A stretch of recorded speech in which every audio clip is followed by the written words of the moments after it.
esse momento aí, nessa parte, né, da história da ciência, então o Descartes ele chama essa medida de quantidade de movimento que a gente usa esse nome até hoje. E aí ele sempre coloca Deus como sendo o criador universal, e aí ele sempre está vinculando, né, a ciência com a religião. E a ideia dessa quantidade de movimento, então ele fala, ele pega a base de Deus, ou seja, da criação do universo. Então, a partir da criação do universo, que eu tenho essa relação de movimento, né, já que Deus criou o que estava parado, digamos assim, né? A primeira causa do movimento, a mais importante universal é Deus, ou seja, então Deus está associado a essa criação. E a partir daí eu tenho uma grandeza física, que a gente chama de quantidade de movimento, que na época nem era física, né? Não existia essa definição de física. Mas a ideia é que eu tinha ali filosofia, física, matemática, como se fosse uma única ciência, e não como é hoje, né?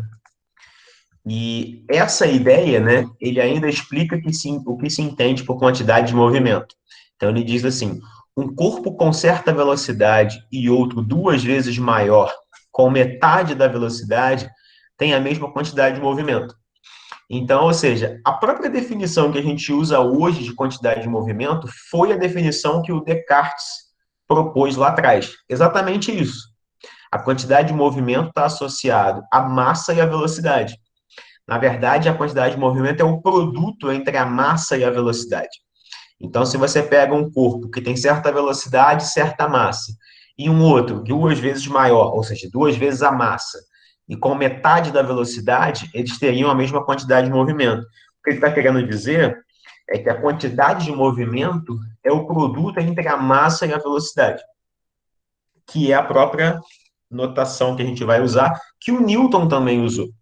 Então, quando a gente pega ali quantidade de movimento, esse Q de quantidade de movimento, que é o produto entre a massa e a velocidade, repara que o Q também uma grandeza vetorial.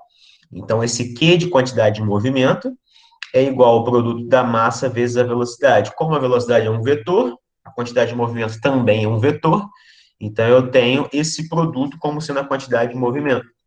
De modo que o módulo é massa vezes velocidade, a direção e o sentido é a mesma da velocidade, e no sistema internacional eu tenho a massa em quilograma e a velocidade em metro por segundo.